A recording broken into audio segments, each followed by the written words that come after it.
Hello student, I hope you are well. So today I am here with my second class machine tools and metal cutting process.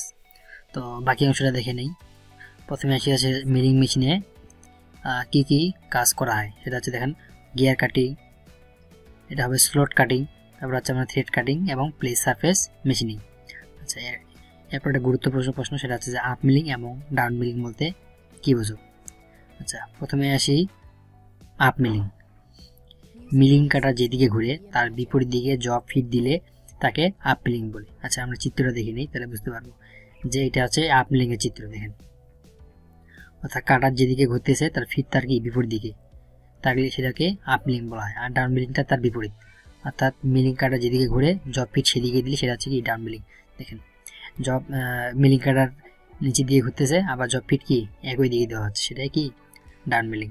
অর্থাৎ এটা চিত্র সহ ভালো করে মনে রাখবেন। আচ্ছা, এরপর আসি যে ডাউন মিলিংকে আর কি বলা হয়। সাধারণত ডাউন মিলিংকে ক্লাইম্ব মিলিংও বলা হয়, এটা এমসিকিউর জন্য অনেক ইম্পর্টেন্ট একটা প্রশ্ন। আবার আপ মিলিংকে কনভেনশনাল মিলিংও বলা হয়। আচ্ছা, নেক্সট চলে আসি শেপার মেশিনে। আচ্ছা, শেপার মেশিনের কয়েকটি প্রধান অংশের নাম লিখো, যেমন হচ্ছে আপনার base, column, RAM, cross rail, saddle এবং টেবিল এবং টুল হেড। আচ্ছা, আমরা একটা শেপার মেশিনের চিত্র দেখে নিই, যেমন হচ্ছে আপনার বিভিন্ন অংশগুলো। সেটা হচ্ছে যেমন শেপার মেশিনে সেটা কি টেবিল, যেখানে কি জবকে বাঁধা হয়। তারপর হচ্ছে আপনার ক্লেপার বক্স, ঠিক আছে। এরপর হচ্ছে আপনার ফিট হেড, হুইল, এটা হচ্ছে আপনার টুল হেড। আবার এখানে একটা আছে কি স্ক্রু, এটাকে বলা হচ্ছে কি ক্রস ফিট ইত্যাদি। আচ্ছা, যাই হোক, এরপর প্ল্যানার মেশিনে কি কি কাজ করা হয়। সাধারণত কি সোজা এবং সমতল সার্ফেস তৈরি করতে হয়। অর্থাৎ আপনি যদি সহজ মানে খুব একবারে সমতল সার্ফেস তৈরি করতে চান তাহলে আপনাকে শেপার মেশিনে সাহায্য নিতে হবে। এরপর হচ্ছে আপনার ডভ টেল, স্পাইডার, গিয়ার টুথ, প্লেন এবং ব্লাইন্ড হোলস ইত্যাদি তৈরিতে। অর্থাৎ আপনি যদি কোনো ফাঁপা বা ভিতরে কোনো ফাঁপা হোলস তৈরি করতে চান তাহলে কি সেটা কি শেপার মেশিনের সাহায্যে করতে হবে। এরপর রাফ সারফেসকে মসৃণ করতে প্লটস এবং গ্লোবস তৈরি করতে ব্যবহার করা হয়। এবং একটা গুরুত্বপূর্ণ প্রশ্ন হচ্ছে কি প্ল্যানার মেশিনের দুটি প্রধান অংশ কী কী, যেমন হচ্ছে আপনার planer, bed, column, table, cross rail. আচ্ছা, এবার চলে আসি যে প্ল্যানার মেশিনে। দেখি এখানে একটা চিত্র দেখা যাচ্ছে, সেটা হচ্ছে আপনার দেখেন এটা কলাম। এরপর হচ্ছে আপনার ক্রস রেল, যেখানে হচ্ছে আপনার কি টুল হেডটা যাতায়াত করতে পারে। এটা হচ্ছে আপনার টেবিল, যেখানে জবটা বাঁধা হয়, ঠিক আছে। এটা হচ্ছে বেড, যার পর টেবিল কি অবস্থান করতেছে।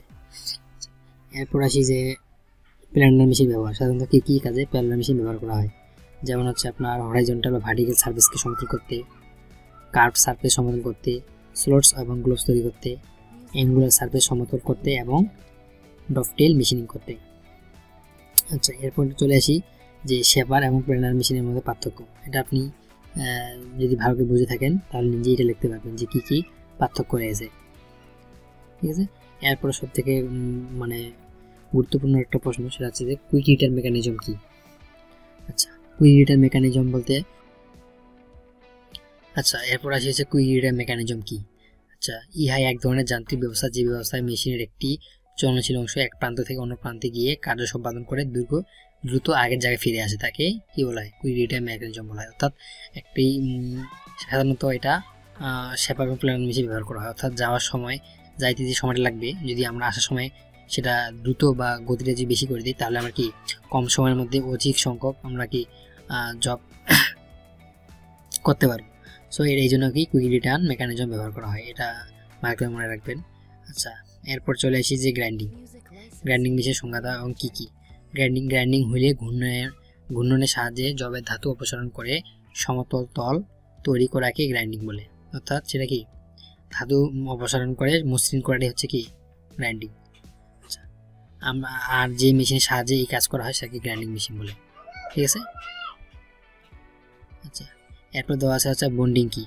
বিভিন্ন ধরনের বন্ডিং মেটেরিয়ালসের নাম লেখো, যেমন হচ্ছে গ্রাইন্ডিং হুইল তৈরিতে যে সকল পদার্থ ব্যবহার করা হয় তাদেরকে কী বলা হয় বন্ডিং বলা হয়। আচ্ছা, বিশেষ করে যেমন হচ্ছে আপনার এব্রেসিভ শক্তভাবে আটকিয়ে হুইল তৈরির কাজে যে উপাদান ব্যবহার করা হয় তাকে বন্ডিং বলে। যেমন বিভিন্ন প্রকার বন্ডিং মেটেরিয়ালস হলো, যেমন হচ্ছে আপনার resin, silicate, shellac, rubber, metal ইত্যাদি বন্ডিং মেটেরিয়ালের কাজ করে। আচ্ছা, এবার আসি যে অ্যাব্রেসিভ কি। গ্রাইন্ডিং হুইল তৈরিতে যে সকল উপাদান ব্যবহার করা হয় তাদেরকে অ্যাব্রেসিভ বলে। অর্থাৎ একটি গ্রাইন্ডিং হুইল তৈরিতে যে সকল উপাদানগুলো ব্যবহার করা হয় তাই সেটা হচ্ছে কি অ্যাব্রেসিভ। আচ্ছা, এরপর আসি যে সিলিন্ড্রিক্যাল গ্রাইন্ডিং এর উপর সেন্ট্রালাইজ গ্রাইন্ডিং এর সুবিধা। যেমন হচ্ছে আপনার সিলিন্ড্রিক্যাল গ্রাইন্ডিং এর তুলনায় সেন্ট্রালাইজ গ্রাইন্ডিং এর উৎপাদন হারটা কি অবশ্যই বেশি হবে, এর উৎপাদন খরচ কম হবে, ক্ষয়ক্ষতির পরিমাণ কম, তারপর আপনার রক্ষণাবেক্ষণ খরচ কম, অর্থাৎ সব দিক দিয়েই এটার সুবিধা বেশি। আচ্ছা, এরপর আসি যে পলিশিং বাফিং কি। আচ্ছা, পলিশিং মনে রাখবেন যে হচ্ছে কোনো সারফেস হচ্ছে মসৃণ করাটাই সেটা কি পলিশিং, আর বাফিংটা কি অর্থাৎ মসৃণ সাথে যদি কি উজ্জ্বলতা বৃদ্ধি করে সেটা হচ্ছে কি বাফিং। এরপর আসে কাটিং টুলস, যে টুলের সাহায্যে জবকে কাটার কাজ করা হয় তাকে অথবা জব থেকে অপ্রয়োজনীয় ধাতু অপসারণ করা হয়, অর্থাৎ যার সাহায্যে আমরা ধাতুর অপসারণ করবো সেটাকে আমরা কি কাটিং টুল বলে থাকি। ঠিক আছে। আচ্ছা, কাটিং টুল কত প্রকার? সাধারণত 3 প্রকার রয়েছে, যেমন হচ্ছে আপনার সিঙ্গেল পয়েন্ট কাটিং টুলস, যেমন হচ্ছে পেনিং স্লোটিং টুলস ইত্যাদি, যেমন ডাবল পয়েন্ট সেটা হচ্ছে যেমন drilling tools, multi point cutting tool যেমন হচ্ছে মিলিং, ব্রোচিং, হবিং টুলস ইত্যাদি।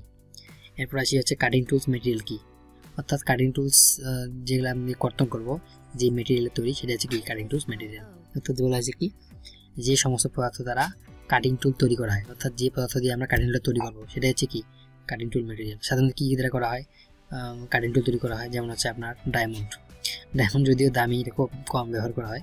এরপর হচ্ছে আপনার কি high speed steel, ceramics, cemented carbide, tool steel এবং হাই কার্বন স্টিল ব্যবহার করা হয়। আচ্ছা, এরপর আসি যে অনেক গুরুত্বপূর্ণ একটা প্রশ্ন, কাটিং টুল ম্যাটেরিয়াল এর কী কী গুণাগুণ থাকা উচিত, অর্থাৎ একটি কাটিং গুণ অর্থাৎ কাটিং টুলস ম্যাটেরিয়াল কী কী গুণাগুণ থাকা সব থেকে ভালো। যেমন হচ্ছে আপনার কাটিং টুল ম্যাটেরিয়ালকে জবের চাইতে শক্ত হবে। এখন আপনি জব কাটতে গিয়ে যে আপনার কাটিং টুল ভেঙে গেল তাহলে তো সেটা কি বৃথা হয়ে গেল। এই জন্য অবশ্যই কি সেটা জবের চাইতে শক্ত হতে হবে, অধিক কর্তন গুণ থাকতে হবে, টানা অর্থাৎ চাপা পীড়ন গুণ থাকতে হবে, অর্থাৎ কাটার সময় অবশ্যই সেখানে কি প্রচুর পীড়ন বা চাপ উৎপন্ন হবে, সেই চাপা প্রতিরোধ যে গুণ সেই গুণ থাকতে হবে। এরপর আছে আপনার স্থিতিস্থাপক গুণ থাকতে হবে, প্লাস্টিসিটি গুণ থাকতে হবে, যে হঠাৎ ক্ষয়রোধী হতে হবে, অর্থাৎ যদি সেটা অল্পতেই ক্ষয় হয়ে যায় তাহলে তো কাটিং টুল সেটা হলো না। এরপর হচ্ছে আপনার ঘর্ষণ আর রোধী হতে হবে। ঠিক আছে, আশা করি বুঝতে পেরেছেন। আচ্ছা, নেক্সট প্রশ্নে চলে আসি, কাটিং টুল নির্বাচনের বিবেচ্য বিষয়গুলো কী কী, অর্থাৎ একটা কাটিং টুল কিসের বিষয় করে আমরা সেটা নির্বাচন করব। যেমন হচ্ছে আপনার যেগুলো বললাম যে আসলে কাটিং টুল ম্যাটেরিয়ালের গুণাগুণ ওগুলো লিখলেই আসলে হয়ে যাবে। দেখেন ওগুলাই বলছে আপনার শক্ত হইতে হবে, এরপর হচ্ছে আপনার কাটিং টুল মেশিনের সাথে আটকানোর জন্য প্রয়োজনীয় ব্যবস্থা নিতে হবে। আচ্ছা, এরপর আসি মোস্ট ইম্পর্টেন্ট একটা প্রশ্ন, সেটা হচ্ছে যে এটা ডুয়েট এডমিশনে প্লাস জব প্রিপারেশন অনেক এসে থাকে, সিঙ্গেল পয়েন্ট কাটিং টুলস এর টুল সিগনেচার বলতে কী বোঝো। আচ্ছা, এরপর প্রথমে এসেছে যে টুল সিগনেচার। টুল সিগনেচার হচ্ছে একটি কাটিং টুলের নোজ রেডিয়াস এবং বিভিন্ন কোণের পর্যায়ক্রমিক তালিকা, যা নোজ রেডিয়াস এবং কোণসমূহের পরিমাপ সংখ্যার ক্রমে প্রকাশ করা হয়। আচ্ছা, নিচে একটা আপনার দেওয়া আছে সেটা মনে রাখবেন হচ্ছে টুল সিগনেচার, এটা ফোন নাম্বারের মতো মনে রাখবেন 077151521। ঠিক আছে। আচ্ছা, এগুলি দ্বারা কী বোঝায়? এই 0 দ্বারা বোঝাচ্ছে আপনার ব্যাক রেগ অ্যাঙ্গেল, আর 7 দ্বারা বোঝাচ্ছে আপনার সাইড রেগ অ্যাঙ্গেল, আবার 7 দ্বারা বোঝাচ্ছে সরি এটা 7 হবে ইন রিলিভ অ্যাঙ্গেল, 7 দ্বারা বোঝাচ্ছে আবার সাইড রিলিভ অ্যাঙ্গেল। আচ্ছা, এরপর 15 দ্বারা বোঝাচ্ছে আপনার ইন কাটিং এজ অ্যাঙ্গেল, এরপর 15 দ্বারা বোঝাচ্ছে আবার সাইড কাটিং অ্যাঙ্গেল, আর শেষের যে 2 দ্বারা আছে এই 2 দ্বারা বোঝাচ্ছে আপনার নোজ রেডিয়াস। আচ্ছা, এরপর আসি যে একটি সিঙ্গেল পয়েন্ট কাটিং টুলের বিভিন্ন কি কোণের নাম লেখো। আচ্ছা, প্রথমে আসি সেটা হচ্ছে কি যেখানে এটা হচ্ছে আপনার ব্যাক র্যাগ অ্যাঙ্গেল। ঠিক আছে, এভাবে চিত্রটা আপনি যেভাবে আছে চিত্রটা এভাবে অভাব এঁকে দেবেন। আচ্ছা, এরপরে যদি আসি যে নেগেটিভ, যদি আপনাকে বলে negative angle single point tool signature লেখো, তাহলে যা শুধু আপনি এই যে 2 আর 7 সামনে দূরে কি মাইনাস দিয়ে দিবেন, তাহলে সেটা কি নেগেটিভ হয়ে যাবে। নেগেটিভ হওয়ার কারণটা কি? আচ্ছা, র্যাগ অ্যাঙ্গেল প্রধান কাজটা কি? ফেসের উপর দিয়ে চিপকে প্লাস্টিকলি প্রভাব করা, যাতে ঘটনাটি স্বাচ্ছন্দ্যে ঘটে, চিপকে ভেঙে দিতে সাহায্য করে এবং টুলের সামর্থ্য বাড়িয়ে দেয়। আশা করি বুঝতে পেরেছেন। আচ্ছা, এরপর আসি যে একটি কাটিং টুলে 3টি কোণের নাম লেখো। যে উপরে যে কাটিং টুলে দেখলাম এখানে 3টা কোণ দেখাচ্ছে, দেখেন এখানে একটা কোণ, এখানে একটা কোণ, আর হচ্ছে এখানে একটা কোণ। এই 3টা কোণের নাম হচ্ছে যেমন আপনার র্যাগ অ্যাঙ্গেল, কাটিং অ্যাঙ্গেল এবং রিলিভ অ্যাঙ্গেল। আচ্ছা, যেটা একটু আগে বললাম যে নেগেটিভ র্যাগ অ্যাঙ্গেল সাধারণত কখন ব্যবহার করা হয়, কখন আমরা নেগেটিভ র্যাক অ্যাঙ্গেল ব্যবহার করব। সাধারণত কি শক্ত ধাতু কাটিংয়ের সময় ব্যবহার করতে হবে।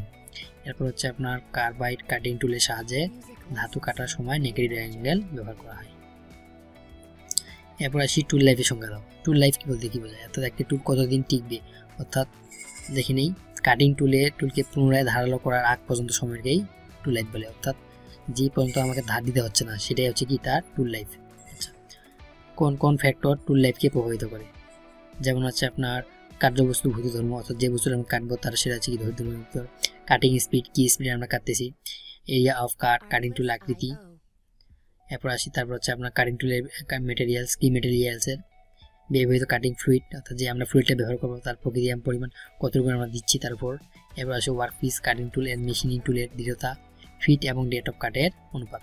ফিট এবং ডেট অফ কাট আমি গত ক্লাসে বুঝিয়েছি, ওটা যদি না বুঝে থাকেন ওখান থেকে দেখে নেবেন। আচ্ছা, এরপর একটা প্রশ্ন সেটা হচ্ছে দেখেন টেইলরের টুল লাইফের সমীকরণটি লেখো। ঠিক আছে, বিজ্ঞানী FW টেইলর অর্থাৎ কি কনস্ট্যান্ট ফিডে কাটিং স্পিডের সাথে টুল লাইফের একটা সম্পর্ক তৈরি করেন, সেটা হচ্ছে কি আপনার v(T⁴n) = কনস্ট্যান্ট। আচ্ছা, এখানে ভিটা হচ্ছে আপনার কাটিং স্পিড, টিটা হচ্ছে আপনার কি টুল লাইফ, এন দিয়ে হচ্ছে সূচক যা মেটেরিয়ালের উপর নির্ভর করে। আচ্ছা, সিটা হচ্ছে কনস্ট্যান্ট। আচ্ছা, এটা দিয়ে একটা কিছু ম্যাথ আছে, আমি পরবর্তী ক্লাসে এই অধ্যায় থেকে থিওরি পার্ট থেকে যত ম্যাথ আছে সবগুলো একটা একটা ভিডিও দিয়ে আশা করে দেওয়ার চেষ্টা করব, এখান থেকে আপনি নিতে পারবেন। আপাতত সূত্রটা মনে রাখেন। আচ্ছা, নেক্সটে চলে আসি মেশিনেবিলিটি কি এবং মেশিনেবিলিটি ইন্ডেক্স এর সূত্রটি লেখো। আচ্ছা, মেশিনেবিলিটি মেশিন দ্বারা কাটার সময় কোনো ধাতুর এক অংশ থেকে অন্য অংশ সহজেই বিচ্ছিন্ন করার যোগ্যতা, অর্থাৎ একটি অংশ কাটার যে যোগ্যতা সেটা হচ্ছে কি মেশিনেবিলিটি। এরপর আসি কাটিং ফ্লুইডের সংজ্ঞা দাও। আচ্ছা, কাটিং ফ্লুইড। আচ্ছা, কাটিং ফ্লুইড হচ্ছে এক ধরনের প্রবাহী যা মেশিনে জব কাটার সময় জবে এবং কাটিং ব্যবহার করা হয়। দেখবেন যে জব কাটার সময় হচ্ছে আপনার এক প্রকার ফ্লুইড ব্যবহার করা হচ্ছে যাতে কি ঘর্ষণ কম হয়, অনেক কারণ আছে। আচ্ছা, একটু পর দেখবো সেটা হচ্ছে আপনার কি কাটিং ফ্লুইড। আচ্ছা, কাটিং ফ্লুইড সাধারণত কত প্রকার হয়ে থাকে, সাধারণত কি 3 প্রকার হয়ে থাকে, যেমন হচ্ছে আপনার কঠিন, গ্যাসীয়, তরল। কঠিনগুলো কোনগুলা, যেমন হচ্ছে গ্রাফাইট, মোলিবডেনাম, ডাইসালফাইড, মোম ইত্যাদি সাধারণত কঠিন। আচ্ছা, এরপর আছে যে গ্যাসীয়, compressed air, argon, helium, nitrogen ইত্যাদি গ্যাস ব্যবহার করা হয়। এরপর যদি আমি তরলে আসি, তরল হচ্ছে আপনার 2 ভাগে ভাগ করা যায়, একটা হচ্ছে ওয়াটার বেস আর একটা মিনারেল অয়েল বেস। ওয়াটারের সাথে alkali, soda ash, trisodium, phosphorus মিশিয়ে যে কাটিং ফ্লুইড তৈরি করা হয়। এরপর আসি যেমন হচ্ছে আপনার মিনারেল আর্ট অয়েল ইত্যাদি ব্যবহার করা হয়। আচ্ছা, এটা পরীক্ষায় খুব আসে যে 3টি বা 4টি কাটিং ফ্লুইডের নাম লিখো, এখান থেকে লিখে দিবেন, যেমন হচ্ছে আমার graphite, mineral art oil, Greece ইত্যাদি। নেক্সট চলে আসি মেশিনিংয়ে কাটিং ফ্লুইডের প্রাথমিক কাজগুলো কি, অর্থাৎ আমরা কাটিং ফ্লুইডটা কেন ব্যবহার করব। ইহা কি কাজ করে, টুল এবং জবের ঘর্ষণে অতিরিক্ত তাপ উৎপন্নে বাধা প্রদান করে, অর্থাৎ টুল এবং ঘর্ষণে যে অতিরিক্ত তাপ উৎপন্ন হয় সেটা কি বাধা প্রদান করে। এরপর হচ্ছে উৎপন্ন চিপ অপসারণে সহায়তা করে, অর্থাৎ যে কাটিং করার ফলে যে চিপ উৎপন্ন হয় সেটা কি সহজেই যাতে মানে বাইরে বের করে দিতে পারে। এরপর জবের প্রসারণ রোধে রক্ষা করে, অর্থাৎ মেশিন করার সময় অনেক সময় জবের সে প্রচুর তাপ উৎপন্ন হয়, সেখানে যে প্রসারণ যেন না হতে পারে সেই তাপটা কি শোষণ করে নেয়। এরপর জবকে তৈলাক্ত করে এবং ক্ষয়ের হাত থেকে তৈরিকৃত জবকে রক্ষা করে। এরপর জবের সারফেস ফিনিশ সুন্দর হয়, অর্থাৎ যেহেতু চিপসগুলো সহজে পড়ে যায় এই জন্য কি তার ফিনিশটা কি সুন্দর হয়। কাটিং ফ্লুইড ব্যবহারে কাটিং টুলের টুল লাইফ বেড়ে যায় এবং জবের সার্ভিস ফিনিশই অনেক সুন্দর হয়। ঠিক আছে, এই করে লিখে দিলেই আশা করি হয়ে যাবে। আচ্ছা, কাটিং ফ্লুইডে কী কী গুণাবলী থাকা উচিত, যেগুলো বললাম। আচ্ছা, যেমন হচ্ছে আপনার ইহার ব্রেকিং গুণাবলী থাকতে হবে, উচ্চ থার্মাল কন্ডাক্টিভিটি থাকতে হবে, ইহা দামি, সস্তা এবং সহজলভ্য হতে হবে, ইহা চিপ এবং ভেজাল থেকে সহজে যেমন অপসারণ করা যায় এমন হতে হবে, ইহার ভিসকোসিটি কম হতে হবে এবং যাতে সহজে প্রভাবিত করা যায়। এটা মনে রাখবেন যে ভিসকোসিটি কম হতে হবে। ঠিক আছে, এটা কিন্তু এমসিকিউতে আসে যে কাটিং ফ্লুইডের ভিসকোসিটি লেভেল কেমন, কম নাকি বেশি। এরপর হচ্ছে মেশিনে কখন বিল্ড আপ উৎপন্ন হয়, দেখে নেবেন ডাক্টাইল মেটেরিয়ালস অ্যান্ড হাই ডেট কাট অফ, অর্থাৎ হাই ডেট কাপড়ের কারণে বিল্ড আপ উৎপন্ন হয়। আবার ductile materials with coarse feed. এরপর আছে mild steel with low rake angle, অর্থাৎ লো র্যাক অ্যাঙ্গেল থাকার পরেও কিন্তু বিল্ড আপ উৎপন্ন হয়। এরপর আসি যে কাটিং টুলে বিল্ড আপ তৈরির জন্য কি কি ফ্যাক্টর দায়ী, যেমন হচ্ছে আপনার টুলের অ্যাঙ্গেল, বেশি ফিট, কাটিং এজ এ কন্ডিশন, অপর্যাপ্ত কাটিং ফ্লুইডস ইত্যাদি। আচ্ছা, নেক্সটে চলে আসি, মেটাল কাটিং এর 3টি চিপসের নাম লেখো। কি কি 3টি চিপস? আচ্ছা, আপনার বিচ্ছিন্ন বা ডিসকন্টিনিউয়াস চিপস, অর্থাৎ কি সেটা কি ভেঙে ভেঙে যে চিপসটা বের হবে। এরপর আসি যে অবিচ্ছিন্ন বা কন্টিনিউয়াস চিপস, অর্থাৎ যে চিপটা কি ভাঙবে না, মানে একেবারে সোজা থাকবে, সেটা হচ্ছে কি কন্টিনিউয়াস চিপস। আরেকটা হচ্ছে আপনার chips with build up edge. এরপর আসি ড্রিলিং। ড্রিলিং কি? কোনো জব বা বস্তুর অক্ষে সমান্তরাল বা অক্ষ বরাবর ড্রিল বিট দিয়ে ড্রিল করাকে সেন্টার ড্রিল বলে, সেটা হচ্ছে কি সেন্টার ড্রিল। আচ্ছা, চিপস ব্রেকার কি? অবিচ্ছিন্ন চিপসকে ভেঙে দেওয়ার জন্য কাটিং টুলের এজ এর নিকটে একটি গ্রুপ কেটে দেওয়া হয়, অর্থাৎ একটি গ্রুপ কেটে দেওয়া হয় যেটার কারণে কি এই চিপসগুলো কি সহজেই ভেঙে যেতে পারে, এটা কি চিপস ব্রেকার বলা হয়। এই নাম শুনে বুঝতে পারছেন যে চিপস ব্রেকার, অর্থাৎ চিপসকে যে ভাঙে তাকে চিপস ব্রেকার বলে। আচ্ছা, এবার মেটাল কাটিং প্রসেস কত প্রকার ও কি কি? যেমন হচ্ছে সাধারণত 2 প্রকার, একটা হচ্ছে অর্থোগোনাল আর একটা হচ্ছে অবলিক। অর্থোগোনালটা মনে রাখবেন যে সেটা হচ্ছে কি লম্বভাবে, আর অবলিকটা সেটা হচ্ছে কি হেলানোভাবে। মোস্ট ইম্পর্টেন্ট একটা প্রশ্ন, এবং জিগ এবং ফিক্সার বলতে কি বোঝায় এবং এর পার্থক্য। স্যার আপনি যদি সংজ্ঞাগুলো ভালো করে বুঝতে পারেন তাহলে সহজেই এর পার্থক্যটা লিখতে পারবেন। আচ্ছা, প্রথমে আসি জিগ। জিগ আসলে কি? ইহা এক ধরনের ধাতব ডিভাইস। এটা কি? এক ধরনের ধাতব ডিভাইস বা টুলস যা জবকে নির্দিষ্ট স্থানে ধরে রাখে এবং কাটিং টুলকে নিয়ন্ত্রণ করে। এটাই মনে রাখবেন যে কি জিগের কাজটা আসলে কি, কাটিং টুলকে ধরে রাখে এবং কাটিং টুলকে নিয়ন্ত্রণ করে, জবকে ধরে রাখে এবং কাটিং টুলকে নিয়ন্ত্রণ করে।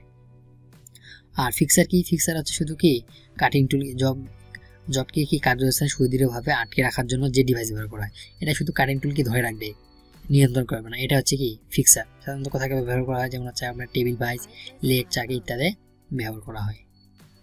আচ্ছা, এরপর মোস্ট ইম্পর্টেন্ট একটা প্রশ্ন, যেটা হচ্ছে আপনার জিগ এবং ফিক্সার এর মূল উপাদান কি কি? যেমন হচ্ছে বডি, লকারিং ডিভাইস, জিগ ওয়াশিং, ফ্লাম্পিং ডিভাইস ইত্যাদি। এরপর আসি যে কোনো 7টি গিয়ার এলিমেন্টের নাম লেখো। ঠিক আছে, যেমন হচ্ছে কি কি সেই গিয়ার এলিমেন্টগুলো? Base circle, pitch circle, root circle, addendum circle, dedendum circle, pressure circle এবং সার্কুলার থিকনেস ইত্যাদি। এখানে নামগুলো আপনি ইংলিশে লিখতে হবে। আচ্ছা, এর লাস্ট প্রশ্নে চলে আসি, মেবি এটাই লাস্ট। আচ্ছা, থ্রেডিং এবং টেপিং এর মধ্যে পার্থক্য কি? আচ্ছা, থ্রেড এবং টেপিং। আচ্ছা, ট্যাপ দ্বারা কোনো বস্তুর ভেতরের অংশ কাটা হয় আর এই পদ্ধতিকে টেপিং বলা হয়।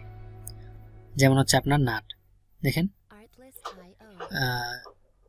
ট্যাপ দ্বারা কোনো বস্তুর ভেতরের অংশ কাটা হয় আর এই পদ্ধতিকে টেপিং বলা হয়। দেখেন এখানে আমরা কি ভেতরের অংশটাকে সুন্দর করে কেটে নিয়েছি, এটাকে কি নাট বলা হয়। এবং ডাই কি? ডাই দ্বারা কোনো বস্তুর বাইরের অংশ থ্রেড কাটাতে এই পদ্ধতিকে কি বলা হয়? বোল্ট। অনেকেই নাট এবং বোল্টের মধ্যে পেঁচ লাগাই ফেলে যে কোনটা আসলে নাট এবং কোনটা বোল্ট। এখন আপনি তো সহজে বলতে পারবেন যে কোনটা নাট এবং কোনটা বোল্ট। আচ্ছা, এখানে আমি একটা চিত্র দিয়েছি, দেখেন যে এটা হচ্ছে আপনার বোল্ট। মনে রাখবেন বিতে বড় আকারের আর কি, তাই সেটা কি বোল্ট, এবং এম থেকে কি নাট। ঠিক আছে, মনে রাখবেন। আশা করি ভিডিওটা আপনার ভালো লেগেছে। যদি ভালো লেগে থাকে তাহলে অবশ্যই চ্যানেলটা সাবস্ক্রাইব করে দিবেন। ধন্যবাদ।